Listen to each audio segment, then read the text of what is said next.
ஒரு கோவில்ல நம்ம போய் நிற்கும் பொழுது அங்க என்ன நடக்கும் அப்படின்னா,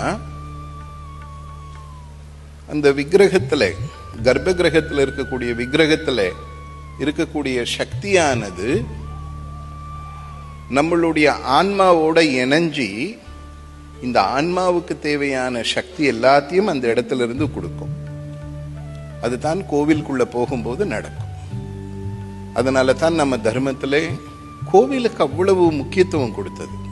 மேக்னெட், அதை காட்டணும்னா என்ன ஆகும்?